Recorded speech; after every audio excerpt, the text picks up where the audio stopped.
কাকা সেই দাদুকে চেনে, তো ওনার কাছ থেকে শুনবো এই ঘটনা আসলে কতটুকু সত্য। চাচার কাছ থেকে একটু শুনি। হ্যাঁ কাকা, ভালো আছেন? ভালো আছে। ওই যে চাচা বাঁশি বাজায়, হ্যাঁ, ওর নাম কি জানি? আব্দুল্লাহ। আব্দুল্লাহ। এই আব্দুল্লাহ দাদু কি রকম বাঁশি বাজায়? খুব ভালোবাসি। খুব ভালো বাঁশি বাজায়। তো ছোট ওর থেকেই বাঁশির সুরে নাকি পরিণাম আসছিল। হ্যাঁ, মানে আসলে হ্যাঁ, আবার কয়েকটা মেয়ে নাকি পাগল হয়ে গেছিল ওর জন্য। হ্যাঁ, ওর জন্য পাগল। বিচার সালিশ হয়েছিল। সব হয়েছে। ওই এই নবাবগঞ্জে হয়েছে। নবাবগঞ্জে হয়েছে এই বাঁশি বাজানোর কারণে। বাঁশি বাজাতে হবে। এটা একদম সত্য। এটা সত্য। এর বাঁশির সুরেই পাগল হয়ে যায়। হ্যাঁ। শুনলেন, কাকা কিন্তু এখানে বলল কোথায় আছে ওই কৃষ্ণের বাঁশির সুরে নাকি রাধা পাগল হয়ে গেছিল। হ্যাঁ, সে গাছের ডালে নদীর তীরে বসে তাকে বাঁশি বাজাতো, সেই বাঁশি বাজাইছে এই আব্দুল্লাহ। এখন তার বৃদ্ধ বয়স, এই বয়সেও তিনি নাকি অসাধারণ বাঁশি বাজায়। আর ঠিক যেখানে পরিনামাইছিল, সে এতটাই সাধনা করছিল বাঁশির প্রতি, সেখানে পরিনামায় আসছিল। ঠিক সেখানেই আমি আপনাদেরকে আজকে নিয়ে আসছি, সাথে কাকাকেও নিয়ে আসছি। কারণ এই জঙ্গল দেখতে পাচ্ছেন, এই জঙ্গলের মধ্যে কিন্তু একা একা আসা খুব সম্ভব না।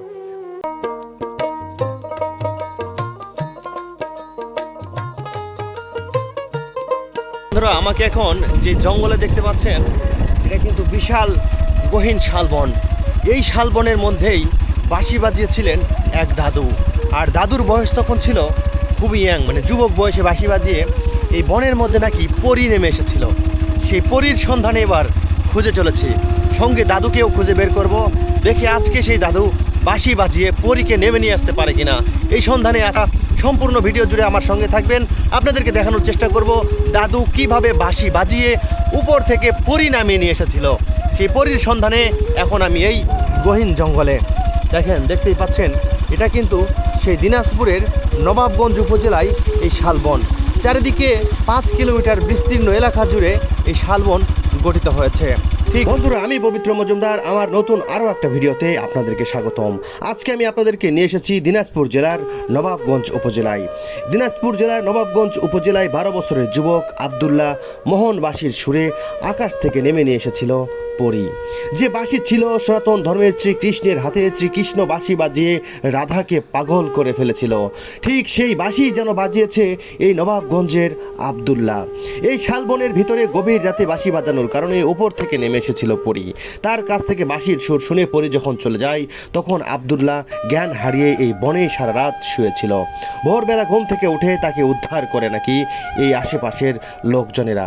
আসলে সেই পরীর ঘটনা কি হয়েছিল এবং কি বাস তিনি বাজিয়েছিল, সেই সকল কিছুই শুনবো আজকের ভিডিওতে। তাই সম্পূর্ণ ভিডিও জুড়ে আপনারা অবশ্যই আমার পাশে থাকবেন। আর আপনারা যদি আমার চ্যানেলে নতুন হয়ে থাকেন, আমার চ্যানেলটি একটু সাবস্ক্রাইব করে দিবেন। বাজালে আমার সাথে ওরা দিতে যে কোনো জিনিস। মানে বাঁশি বাজালেই এর সঙ্গে কোনো না কোনো প্রাণী চলে আসবে। হ্যাঁ, আসে। তো আশেপাশে শিয়ালও খাড়ায় শুনে ওরা পালায়, আমার দিকে পালায়। বাঁশির সুর যেখানে যায় সেখানে কেউ থাকে না। আর আসে যারা দেবদত্তরা, এগুলো বাস্তবে আসে, কিন্তু এগুলো আমি বলি না, বললে ক্ষয়ক্ষতি হয়ে যায়। এই মানে কথাগুলো ব্যাপার বলে। হচ্ছে দেবদস্যু অথবা দেবতারা হ্যাঁ, হ্যাঁ, এই বাঁশির সুরে আকৃষ্ট হওয়ার পরে আশেপাশে যে কোনো পশু পাখির রূপ ধরা চলে আসে। হ্যাঁ, চলে আসে। বন্ধুরা, আমি পবিত্র মজুমদার, আজকে চলে এসেছি দিনাজপুরের এই শালবনের ভিতরে। দেখতে পাচ্ছেন আপনারা আমার চারপাশে শুধু কিন্তু শালবন আর শালবন। আমার পাশে শুধু এই কাকা দাঁড়িয়ে আছে, এছাড়া শুধু জঙ্গল আর জঙ্গল। এটা কয় কিলোমিটার হবে? 4-5 কিলোমিটার। 4-5 কিলোমিটার জুড়েই নাকি এরকম শুধু শালবন। আর আজকে আমি যেখানে নিয়ে এসেছি আপনাদেরকে শালবন বা জঙ্গল দেখানোর জন্য না। দেখতেই পাচ্ছেন কুকিল কুকু করলো। এখানে একদম নিস্তব্ধ, দেখেন ঝিঝি পোকার ডাক ছাড়া আর অন্য কোনো কিছু শোনা যায় না। আর এখানে একটি রহস্যময় কাহিনী আছে, সেই কাহিনীটা দেখার জন্য এখানকার একটি চাচা, মানে দাদু, সেই দাদু নাকি যখন ইয়াং ছিল তখন এমন বাঁশি বাজাতো, সেই বাঁশির সুরে গভীর ভোরবেলা রাত্রিবেলা নাকি আকাশ থেকে পরী নেমে আসতো। আর তার বাঁশির সুরে নাকি রাশিগুণে মেয়েরা পাগল হয়ে যেত। তো এই কাকা সেই দাদুকে চেনে, তো ওনার কাছ থেকে শুনবো এই ঘটনা আসলে কতটুকু সত্য। চাচার কাছ থেকে একটু শুনি। হ্যাঁ কাকা, ভালো আছেন? ভালো আছে। ওই যে চাচা বাঁশি বাজায়, হ্যাঁ, ওর নাম কি জানি? আব্দুল্লাহ। আব্দুল্লাহ। এই আব্দুল্লাহ দাদু কি রকম বাঁশি বাজায়? খুব ভালোবাসি বাজায়। খুব ভালো বাঁশি বাজায়। তো ওর থেকেই ওই বাঁশির সুরে নাকি পরিণাম আসছিল। নামে আসলো। হ্যাঁ, আবার কয়েকটা মেয়ে নাকি পাগল হয়ে গেছিল ওর জন্য। হ্যাঁ, ওর জন্য পাগল। বিচার সালিশ তো হয়েছিল, শোক হয়েছে, ওই এই নবাবগঞ্জে হয়েছে। নবাবগঞ্জে হয়েছে এই বাঁশি বাজানোর কারণে ওই খালি। বাঁশি বাজার টানে। এটা একদম সত্য, এটা সত্য। এরা বাঁশির সুরেই পাগল হয়ে যায়। হ্যাঁ। শুনলেন, কাকা কিন্তু এখানে বলল কথায় আছে ওই কৃষ্ণের বাঁশির সুরে নাকি রাধা পাগল হয়ে গেছিল। হ্যাঁ, সে গাছের ডালে নদীর তীরে বসে তাকে বাঁশি বাজাতো, সেই বাঁশি বাজাইছে এই আব্দুল্লাহ। এখন তার বৃদ্ধ বয়স, এই বয়সেও তিনি নাকি অসাধারণ বাঁশি বাজায়। আর ঠিক যেখানে পরিণামায় সে এতটাই সাধনা করছিল বাঁশির প্রতি, সেখানে পরিণামায় আসছিল, ঠিক সেখানেই আমি আপনাদেরকে আজকে নিয়ে এসেছি, সাথে কাকাকেও নিয়ে এসেছি। কারণ এই জঙ্গল দেখতেই পাচ্ছেন, এই জঙ্গলের মধ্যে কিন্তু একা একা আসা খুব সম্ভব না। আর এই অসম্ভব ব্যাপার এই জঙ্গলের মধ্যে আসা, কারণ আমি আপনাদেরকে একটু দেখাই, চারিদিকে শুধু ঝিঝি পোকার ডাক আর এরকম। কাকা এখানে বাঘ টাক আছে নাকি? বাঘ টাক নাই, খালি শিয়াল আছে। শিয়াল টিয়াল আছে না? শিয়াল টিয়াল আছে। শুনতে পাচ্ছেন আপনারা? বাঁশি কিন্তু বাজাচ্ছেন উনি। তো উনি বাঁশি বাজাচ্ছেন, ওনার কাছেই আমি আজকে আপনাদেরকে নিয়ে যাব। দেখেন, আপনারা শুনতে পাচ্ছেন। তাহলে বাঁশি বাজায় পরিণামায় এবং মেয়েদেরকে পাগল করছিল, বিচার হয়েছে, এটা আমি শুনছি। এটা একদম সত্যি। সেই সময়, ওই সময় তখন যাত্রাপালা মনে বেশি চলতো, মানে চ্যাংড়া বয়সে। তো সঙ্গীত অনেক সাধনার জিনিস, অনেক চর্চার জিনিস, সেটাকে উনি সাধন করে ফেলছে। এই বাঁশির সুরে পরি কিভাবে নামলো, কিভাবে আসলো, এটাই আমি জানার চেষ্টা করব। যদি সে বলে তাহলে অবশ্যই আপনাদেরকে জানাবো। চলুন, আর অবশ্যই আপনারা আমার চ্যানেলটি যদি সাবস্ক্রাইব না করেন, সাবস্ক্রাইব করে দিবেন, আর সম্পূর্ণ ভিডিও জুড়ে আমার পাশে থাকবেন। এক জায়গায় কি বন্ধুরা, আমি এখন কিন্তু সেই দাদুর দেখা পেয়েছি। দেখতেই পাচ্ছেন, দাদুর কাঁধে বাঁশির ব্যাগ, হাতে কিন্তু সেই মোহন বাঁশি। এই বাঁশিটা ছিল ঠিক কৃষ্ণের হাতে, সেই বাঁশি কিন্তু হঠাৎ করে আবার চলে আসছে দাদুর হাতে। তো এই দাদুর বাঁশির সুরে নাকি আকাশ থেকে পরি এই জঙ্গলের মধ্যে চলে আসছিল। আজকে আমি আপনাদেরকে দেখাতে নিয়ে যাচ্ছি সেই পরি দাদু কিভাবে কোন সুরে, হ্যাঁ, নিয়ে আসলো, এই সব কিছুই দেখানোর জন্য।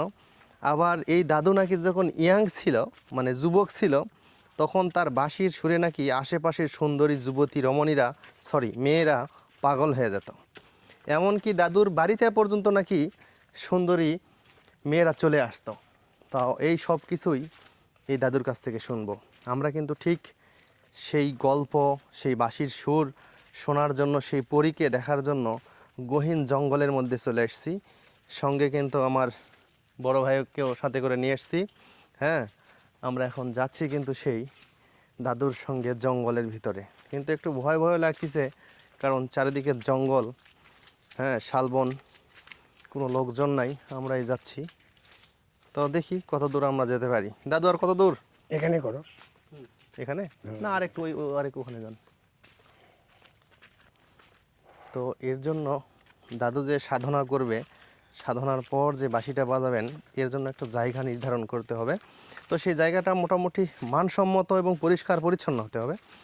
তো সেই জায়গার কাছেই, মানে জায়গার খুঁজতে খুঁজতে আমরা যাচ্ছি সামনের দিকে। তো দেখা যাক আর কত দূর গেলে সেই পরিষ্কার জায়গাটা পাওয়া যায়, কারণ খুব জঙ্গল তো এখানে। আবার এরা কি দাদু? এটা উড়ির ঢিপি। হ্যাঁ, উড়ির ঢিপি এটা। কিসের ঢিবি? হ্যাঁ, উড়ি বলে, এটা ওই মনির থানের যে উড়ি ঢিপি, সেটা। মনির থানের উড়ির ঢিবি। হ্যাঁ, এটাই হলো সেই ঢিবি। এটা কিন্তু এঁটেল মাটির ঢিবি। হ্যাঁ, হ্যাঁ, হ্যাঁ, এটা হলো সেই ওটাই হলো তৈরি। আসল, ওটা এটাই হলো আসল। হ্যাঁ, এটা নাকি আসল ঢিবি। হ্যাঁ। দাদু তো এটাই বললো।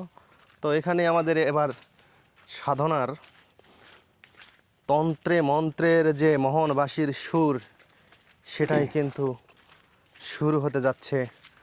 আপনারা হয়তো অধীর আগ্রহে বসে আছেন, কিন্তু আর কিছুক্ষণের মধ্যেই সেই কৃষ্ণের মোহন বাঁশির সুর আর সেই কঠিন সুরে বাঁশির যে রাগ আর রাগের যে লীলা, সেই লীলাই কিন্তু শুরু করবে এখানে ভালো হবে। এই দাদু। ওকে, তাহলে এখানেই। হ্যাঁ,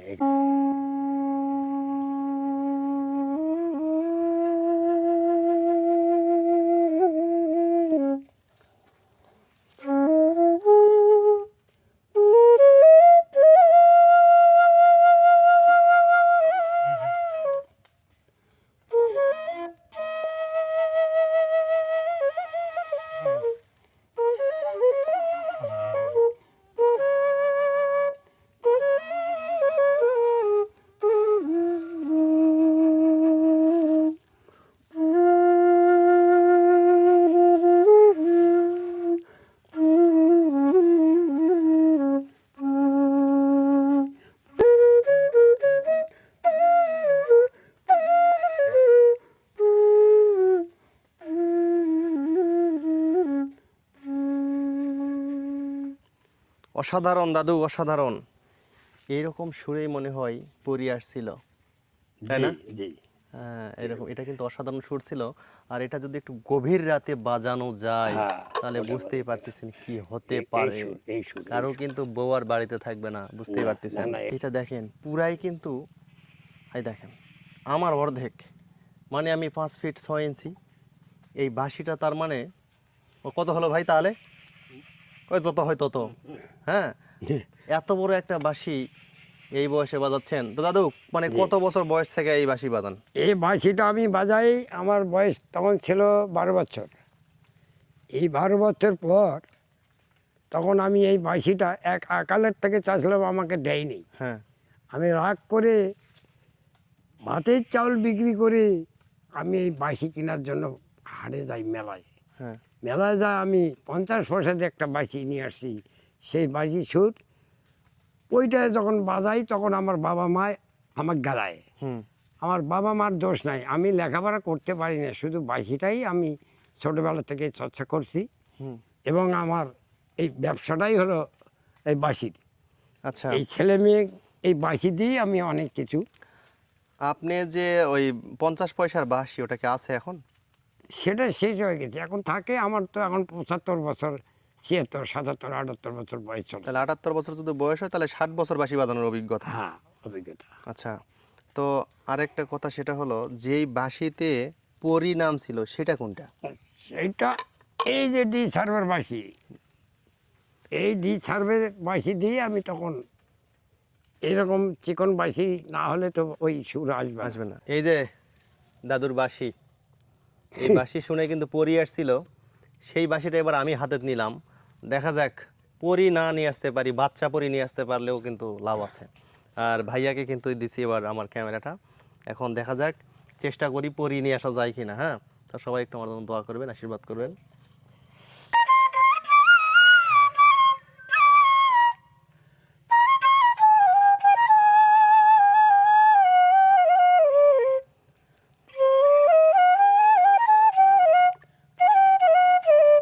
প্রথম প্রেম, বাঁশির সুরে যে প্রেম হয়েছিল, যে মেয়ে আপনাকে চিঠি দিছিল, মানুষের সাথে খবর দিছিল, কোনটা? ওটাই ঠিক, সিটি তাহলে তো অবশ্যই দেবে। হ্যাঁ, তাহলে সিটি যে সুরে ও আপনাকে দিছিল, যে ওটা আমার হ্যাঁ। খুব ভালো লাগিছে, আব্দুল্লাহ, দাদুর নাম কিন্তু আব্দুল্লাহ, সেই সুরটা একটু আমাদেরকে শোনান তো। আচ্ছা,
আর এটা তো যখন ইয়াং ছিলেন তখন আরো মনে হয় মধুর হতো, মধু খালি নয়, তখন আরো মধুর হতো না? মধু খালি নয়, জমা যেত।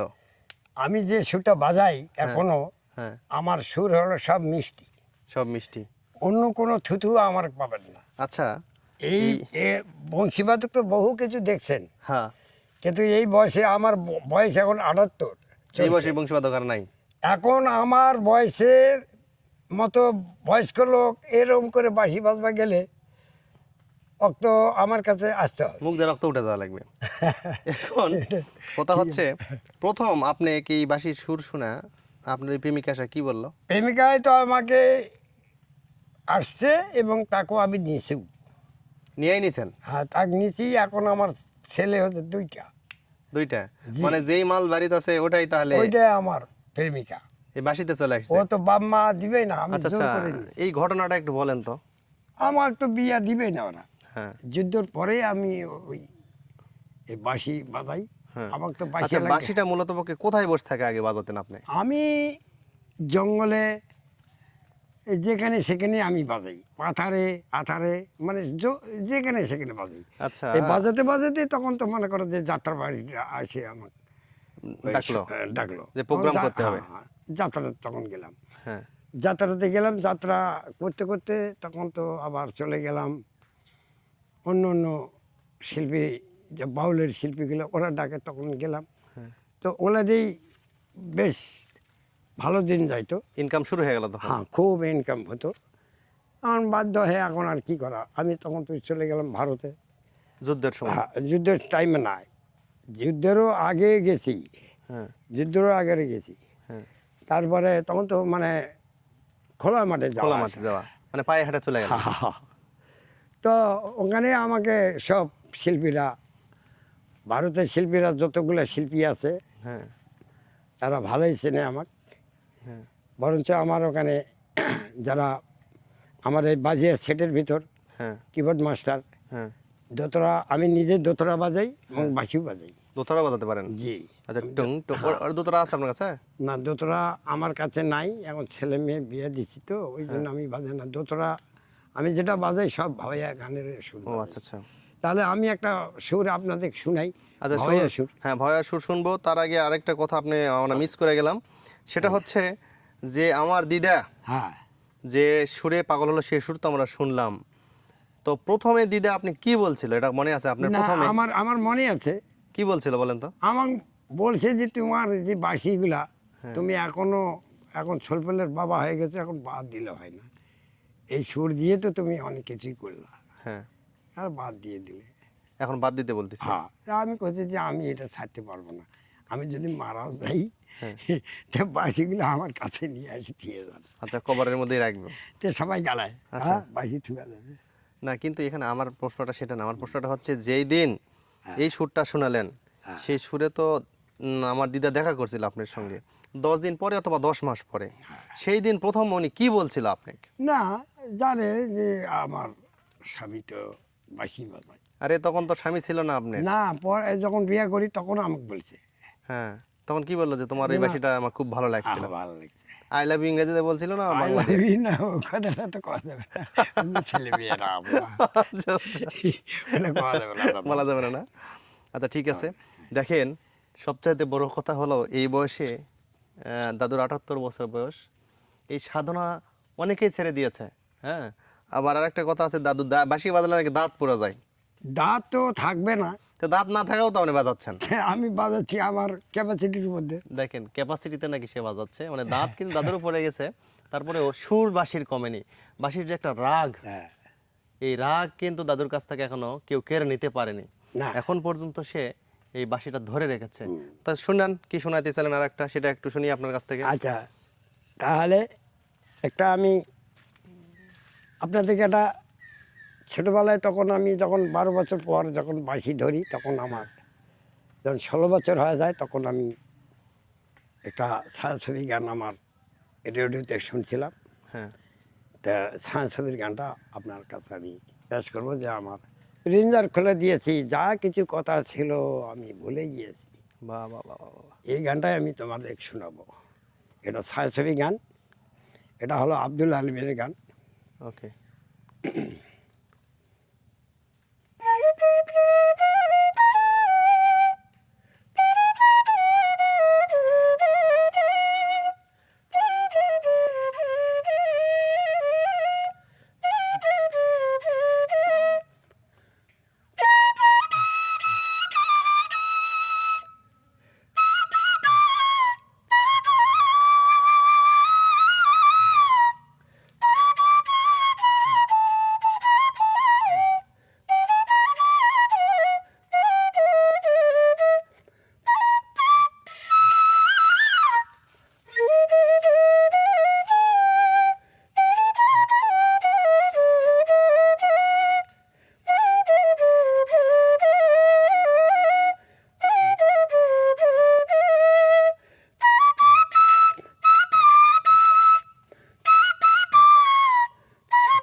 আমি বাঁশি বাজার জন্য আসি, হঠাৎ একটা হুম। কুকুর চলে আসলো, আসে আমার পায়ে ধরে ভক্তি করতেছে কুকুরে? কুকুরে। আমি তারপর? আশ্চর্য হয়ে গেছি, আমি কুকুরটাকে সতালাম যে বাবা আমি তো কিছু খাতে আনতে পারিনি, তোমার জন্য আমি তো জানি না যে তুমি বাড়াবা, হুম হুম হুম তো বাবা তুমি এক কাজ করো, আমার বাঁশির ব্যাগটার কাছে তুমি যাই শো, হুম আমি একটু দুটা গান বাজিয়ে দিই। হুম। উনি আমার কথাটা শুনে বাঁশির ব্যাগের কাছে চলে গেল। কুকুরটা? হ্যাঁ কুকুরটা যাওয়ার তারপর? পরে তখন আর কি মনে করে এই কুকুরটা শুয়ে থাকলো, আমি 2-3টা গান বাজালেন? বাজালাম, হুম। আর এই কুকুরের ছবিটা পর্যন্ত উঠে গেছে। হ্যাঁ। এখন ওই ওই দিন থেকে আমার এই যে একটু শরীরে দুর্বল? দুর্বল হয়ে গেছে। মানে আপনি বাঁশি বাজাচ্ছিলেন তখন কুকুর চলে আসছে হ্যাঁ, একে দুপুর 12টা? 12টায়। কুকুরটা কোথা থেকে আসছে আমি তা বলতে পারি না, যখন আমি মোটরসাইকেলে তুলি তখন আর উধাও, কুকুরটা আর দেখা কোথাও যায়নি? পাই না। মানে এটা কি কালো কুকুর ছিল? না, এটা হলো লাল কুকুরটা, লাল কালার? সাদা লাল দুটি। মানে অলৌকিকভাবে চলে আসে? হ্যাঁ, অনেক মানে ভবিষ্যৎ মনে করে যে এই জঙ্গলটা আমাদের, আপনারা যেটা ভাবেন এটা না, এটা আমাদের হলো বহু একর বাড়ি জঙ্গল, এই জঙ্গলে অনেক কিছু থাকে, হুম হুম হুম। এই জঙ্গলে কিন্তু সবাই আসতে পারে না। আচ্ছা আচ্ছা। এই জঙ্গলে কিন্তু আমরা এই যে আমি বংশীবাদক, হ্যাঁ শীত চলে যায়, বসন্ত যখন আসে হ্যাঁ। তখন এই পাখি ঘরের সাথে আমি কথা বলি, পাখিগুলা এই বনের? হ্যাঁ বনের পাখিগুলা আমার কথা শুনে। আমি যদি এই বসন্তকালে যদি আমি বাঁশি বাজাই, যে ধরো কোকিলেরা কুহু কুহু করে, তখন আমি বাঁশি বাজালে ওরা বেশি আমার ছেলে আমার সাথে ও আপনি কু কু করবেন, ওরাও কু কু কুহু করবে? করে, মানে খালি আমাকে সে পাগলা বানিয়ে দেয়। তো আচ্ছা, আচ্ছা। কোনোদিন যদি আপনারা বন্ধুরা যদি আসেন, কেউ যদি আমার ভিডিও করার সময় আসেন, তাহলে বসন্তকালে আসবেন, আমি পাখি ঘরের সাথে খেলা করি। আমি এই জঙ্গলটা আমার এখানে পাশে বাড়ি, জঙ্গলে পাশে বাড়ি, এই জঙ্গল ছাড়া আমরা ছোটোবেলা থেকেই জঙ্গলে উঠে বসে করি, এই জঙ্গলটাতে সব মানুষও হয়ে গেছি আমরা। মানে ওই পাখির সাথে আপনি খেলা করতে পারেন হ্যাঁ, বাঁশির সুর নিয়ে? এখনো এখনো? খেলা করতে পারি। তাহলে আমরা যদি আবার সেই বসন্তকালে আসি, হ্যাঁ, সেই খেলা আমরা দেখতে পাবো? খেলা আপনারা দেখতে পাবেন, এটা বাস্তব ঘটনা। আর যে কুকুরটা আপনার বাঁশির ব্যাগের কাছে শুইলো, আপনি শুইতে বললেন, হ্যাঁ জি, কোনো কিছু নিয়ে আসেননি, শুইতে না। বললেন, সে শুয়ে পড়লো। হ্যাঁ শুয়ে বললো, তারপর আপনি যখন রাস্তায় উঠে হুন্ডাতে উঠলেন তখন কুকুরটা হারিয়ে গেল? হারিয়ে গেল। তখন আমি পাশে যেগুলা গ্রাম ছিল 4-5টা, হুম। সবার বাড়ি বাড়ি আমি জিজ্ঞাসা করি, কারো কুত্তা নাই অঙ্কা, ওইরকম কুকুর কারো নাই? না নাই। তো এটা- সেই কুকুর সেটা সাক্ষাৎ হওয়ার পর আধারে থেকে, বেশি দিন হলো না, এটা হলো 3 মাসের ঘটনা। গত 3 মাসের ঘটনা? 3 মাসের ঘটনা হলো। তারপর থেকে আপনি একটু অসুস্থ? অসুস্থ, তখন থেকে আমার শরীরটা একটু দুর্বল। তাহলে এটা তো অলৌকিক ঘটনা দাদু। হ্যাঁ, এই শরীরটা দুর্বল, তখন থেকে আমি আর কি একটু কম কম করে, তাহলে এই জঙ্গলে তো একা একা আসাও যাবে না? না একা নয়, আমি বাঁশি বাজালে আমার সাথে ওরা বিতে যে কোনো জিনিস। মানে বাঁশি বাজালেই এর সঙ্গে কোনো না কোনো প্রাণী চলে আসবে? হ্যাঁ আসে, তো আশেপাশে শিয়ালও খাড়ায় শুনে ওরা পালায়, আমার দিকে পালায়, বাঁশির সুর যেখানে যায় সেখানে কেউ থাকে না। আর আসে যারা দেবদত্তরা, এগুলো বাস্তবে আসে, কিন্তু এগুলো আমি বলি না, বললে ক্ষয়ক্ষতি হয়ে যায়। এই মানে কথাগুলো ব্যাপার বলে- হচ্ছে দেবদস্যু অথবা দেবতারা হ্যাঁ হ্যাঁ এই বাঁশির সুরে আকৃষ্ট হওয়ার পরে আশেপাশে যে কোনো পশু পাখির রূপ ধরা চলে আসে? হ্যাঁ চলে আসে, কুত্তা হয়ে আসে, ইরে শিগাল বাবা। হয়ে আসে, অনেকে আসে, কিন্তু আমি এগুলো বলি না কারণ না না, এগুলো বলার কথা না তো। তো আমি এই যে কথাটা যখন এই ছবিটা উঠেছে, হ্যাঁ। ওই ছেলেগুলোকে মানা করলাম যে এই ছবিটা উঠান না, উঠেছে, আমার তো সেদিন ও, থেকে মানে ঘটনা হচ্ছে ওরা ওই কুকুরের ছবিটাও ইয়া করে দিচ্ছে? ওই মানে মেশিনের ব্যাপার না। মেশিনের ব্যাপার। আর এটা হয়তো বা যে অলৌকিকভাবে যে রাজায় আসছিল ওর হয়তো একটু খারাপ লাগছে, খারাপ লেগে। তো এখন ক্ষমা টমা চান? তা ক্ষমা চাইছি আমি, তখন থেকে ক্ষমা চাওয়ার পর থেকে আমার শরীরটা একটু 3 মাস থেকে একটু মোটামুটি সুস্থ? সুস্থ আছে। আমি বলছি বাবা তুমি কোটকার জিনিস কি আছো, হ্যাঁ হ্যাঁ হ্যাঁ। আমার বাসি না হলে খারাপ যদি লাগে থাকে হুম। আমার মাফ করে দিয়ে মাফ যাও। করে দিও। ও আচ্ছা আচ্ছা। তো এখানে হলো, এটা হলো আসলের জঙ্গল। এখানে আমাদের এখানে মনির থান আছে। মনির থানও আছে হ্যাঁ, এখানে? মনির থান আছে। এই মনির থানটা হলো সে রত্নাকর দস্যু। রত্নাকর দস্যুর হ্যাঁ। মনির থান? হ্যাঁ, এটা এটা কোন প্রান্তে অবস্থিত? সেটা ওই সামনে গেলেই দেখা যাবে, সেখানে এখন নিয়ে যাব। হ্যাঁ। হয়তো মন্দির ওই যে উড়ি ঢিপিটা, হ্যাঁ হ্যাঁ হ্যাঁ। এটাই হলো ওই সেই মনির জিনিস। ওই যে ওই প্রকার যে ঢিবি, ওই যে দেখা যায় বিশাল ঢিবিটা, ওই যে ওটা মনির, এটা মনির মনির অরিজিনালটা। অরিজিনাল। ওই বাবা, তাহলে এগুলো তো আশেপাশে কিছু করা যাবে না? না, করা যাবে, অসুবিধা নাই। তবে তার স্মরণ আমি করে নিছি আগেই। আচ্ছা আচ্ছা আমি আচ্ছা। ঢোকার পরে তোমার শুদ্ধে আমি এগুলো স্মরণ করি। একে বান মেরে দিছেন, হ্যাঁ, আমি সব মানে শুদ্ধকরণ যাকে বলা, এরকম করে নিছেন। কারণ আচ্ছা, আমার আচ্ছা। মেডিয়ারা আসবেই। ওকে ওকে। তো সেখানে না, এটা জায়গা হলো সে অন্য কোনো চোর ডাকাতের কোনো ভয় নাই। সন্দেহ নাই। কিন্তু এই যে দায় দাপ্তরা এরা মানে আশেপাশে মানে এখানে বিভিন্ন জিনিস বিভিন্ন এখানে বিভিন্ন রূপে চলে আসে। হ্যাঁ চলে আসে, জঙ্গল, সেটা নিয়ে কোনো চিন্তা ভাবনা আমাদের নাই। তাহলে তো আমাদের কোনো সমস্যা নাই না দাদু। না না, কোনো সমস্যা নেই। আচ্ছা। দেখেন, আমরা কিন্তু এই তিনজনে এই জঙ্গলের মধ্যে এখন আছি, ঠিক? আমরা এখন সেখানে দাঁড়িয়ে আছি দাদু, ঠিক এই জায়গা না? জি, এই জায়গায় কিন্তু ঘোড়ার মতো বের হয়েছিল নাকি এখানেই? এখানে ঠিক এখানেই নাকি ঘোড়ার মতো বের হয়েছিল, ঠিক সেই জায়গাটাতেই আমরা দাঁড়ায় আছি। একবার দেখার চেষ্টা করেন, এই যে এখানেই। তো আসলে আমার একটু ভয় ভয় লাগতেছে, দাদুর নাকি ভয় লাগতেছে না? আর দাদু নাকি আমাদের অভ্যস্ত তো। অভ্যস্ত না? আর আরেকটা কথা আপনি শুনলেন, আমরা যখন প্রথমে আসি দাদু তখন নাকি আমাদেরকে মানে ফুফা দিয়েই এই জঙ্গলের মধ্যে নিয়ে মানে আসছে। দাদুগুলো সব ভাইচাল জানে তো, আচ্ছা, কিভাবে কি করতে হবে না করতে এটাতে হবে। আপনার কি মনে হলো বলেন তো? না, দাদু যেটা বলছে, আসলে দাদু তো একজন পুরাতন মানুষ, 78 বছর বয়স ওনার। বয়স। উনি কিন্তু মানে অনেক অভিজ্ঞতা, মানে ওনার বয়সে পৃথিবীতে অনেক মানুষই নাই। নাই। সেই দাদু কিন্তু অনেক কিছু জানে, অনেক কিছু অনেক জানে। কিছু দেখছে উনি। হ্যাঁ। কিন্তু উনি এই বন জঙ্গল সম্পর্কে দেখেন, বন জঙ্গল পুরো গভীর, কেউ নাই, কেউ নাই। দেখছেন? হ্যাঁ। উনি কিন্তু এখন জানে, এই দাদু এখন জানে। এই এখন দাদু আমি যে জঙ্গলে বসবাস করি এবং আসি, হ্যাঁ। এই যে সাপগুলাও হুম। আমি বাঁশি বাজালেও ওরা ঘুরে চলে যায়। সাপ। হ্যাঁ, বড় বড় সাপ দেখা যায় কিন্তু কামড়ায় নাই। আমাদের এলাকায় কাকও একটা সাপ আজও পর্যন্ত কামড়ায়নি। তো এই পরি যে নাম ছিল, সোলেন আমার যাতে একটু গল্প বলি। পরি যে নাম ছিল ভাইয়া, এই পরি কিন্তু দাদুর নিয়ে গেলেও যাইতে পারতো মনে হয় নাকি? আমার তখন তো ইউন ছেলে, তখন তো আমার 12 বছর বয়স। 12 বছর বয়স। তখন আমি সুন্দর ছিলাম। সুন্দর ছিলেন এখন দেখতে। হ্যাঁ, সুন্দর দেখতে, ভালো গোলগাল চেহারা। আচ্ছা আচ্ছা আচ্ছা। এখন তো আর এখন মনে করে যে আমার সে চেহারা নাই। এখন আমি হলো মনে করে যে বৃদ্ধ হয়ে গেছেন। বৃদ্ধ হয়ে মানুষ গেছি। 80 বছর 78 বছর বয়সে আর কি এটা কতই কম যুবক কথা, থাকবে। বয়সটা কি কম? হ্যাঁ। তবু এই বয়সে যে আমি বাঁশিটা বাজাচ্ছি, হ্যাঁ। এটা তো আপনি এই বাঁশির জগতে বাঁশি বাজাইতে বাজাইতে অনেক কিছুই ঘটে গেছে আপনার জীবনে, তাই না? অনেক অনেক ঘটে গেছে। কিন্তু আমি এই বাঁশি বাঁশি জীবনে ছাড়েননি। বাঁশিটা আমি ছাড়ি না। এই বাঁশি দিয়ে হ্যাঁ। আমি একটা ছোটো মোটো চাকরি করতাম।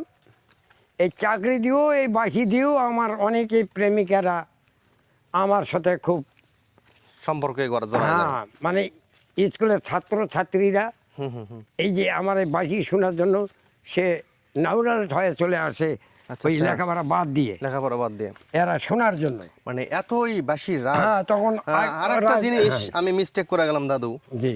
আপনি আমাকে একটা বাঁশির রাগ শোনালেন না। বাঁশিকে নাকি আপনি কাঁদাতে জানেন, আর বাঁশি যখন কাঁদে হ্যাঁ, তখন নাকি মানুষ আর জায়গায় থাকতে পারে না। আমি যেই সুরটা দেই, হ্যাঁ হ্যাঁ রাগ হলো এটা 6টা রাগ নিয়ে 36টা রাগ। হ্যাঁ হ্যাঁ আপনার হলো ভৈরবী রাগ আছে, হ্যাঁ হ্যাঁ তারপরে আনন্দ রাগ আছে, কলাবতী রাগ আছে, হ্যাঁ ভূপালী রাগ আছে, হ্যাঁ। শিবরঞ্জিনী রাগ আছে। হ্যাঁ। রাগের কোনো সীমার সংখ্যা নাই হ্যাঁ। এই বাঁশিতে। বাঁশিতে। এই ক্লাসিক যারা জানে তারাই এই রাগটার সম্বন্ধে জানবে, আচ্ছা আচ্ছা। তাছাড়া কেউ জানবে না। তাছাড়া কেউ জানবে না। এটা দর্শক ভাইয়েরা, আপনারা এই যে আমার এই যে মনে করো যে কথাগুলো শুনতেছেন, হ্যাঁ। এটা বাস্তব ঘটনা। বাঁশির সুর হুম। সারেগামা ছাড়া কোনো বাঁশির সুর হয় না। না। আমার ওস্তাদ ছিল না, আমি নিজেই ওস্তাদ, নিজেই বানাই, নিজেই বিক্রি করি, নিজেই গান বাজনা করে বেড়াই। ও, বাঁশি নিজেই তৈরি করেন? হ্যাঁ, নিজে তৈরি করি। আচ্ছা আচ্ছা। তাহলে আপনার এই বাঁশির জগতে কোনো ওস্তাদ নাই? না, আমার ওস্তাদ আমি নিজেই। এটা কি শয়নে স্বপনে শিক্ষা নাকি? সায়ানে স্বপনেই শিক্ষা আমার। আমি এটা ফোন করছি ছোটবেলার থেকে, 12 বছর থেকে আমি এটা ফোন করছি হ্যাঁ। যে এটা আমি করেই ছাড়বো। আর এই জগতে কি আছে? এই বাঁশির কি আছে? হ্যাঁ, বাঁশিতে বাঁশির কি আছে? 7টা ফুটা দাদু, তাই না? হ্যাঁ, এই 7টা ফুটার কি কোনো 7টা আলাদা আলাদা নাম আছে নাকি? নাম তো আমার ও, আপনি তো আমি আমার ওস্তাদ নাই, আমি নাম বলতে বলতে পারবো পারবেন না। না। আচ্ছা আচ্ছা। কিন্তু আমি এই ধরো 37টা ঘাটে হ্যাঁ। এই 6টা ফুটা দিয়ে আমি আচ্ছা গান আচ্ছা। বাজাই। আর এখানে ব্যাপারটা হচ্ছে যে এই আধুনিক যুগে আসা 7টা ফুটার মনে নাম হয়েছে না? হ্যাঁ 7 ফুটা। আগে তো কিছু ছিল না। 9 ফুটা মনে করো যে বাঁশির হলো যেমন মনে করো যে মানুষের 8 কুটারি 9 দরজা। হুম হুম হুম হুম। 8 কুটুরি 9 দরজা। হ্যাঁ আর বাঁশির বাঁশিরও তাই আছে 8 কুটারি 9 দরজা 7 কুটুরি আছে। 9 দরজা। হ্যাঁ না 9টাই আছে ওটা। 9টাই আছে না? হ্যাঁ 9 ছিদ্র আছে। 9 ছিদ্র আছে। আচ্ছা, বাঁশির যা তাহলে আছে মানুষেরও তাই আছে। মানুষের তাই আছে, মানে বাঁশির সঙ্গে মানুষের দেহের এক মিল আছে, এই তো। এই জন্য ওই কৃষ্ণ তখন এই বাঁশিটাই তো বাজালো, সে রাধে ডাকিছে। আচ্ছা, রাধে পাগল হুম। সঙ্গে আপনি রাধেও পাগল। হ্যাঁ ওকে। ওকে যা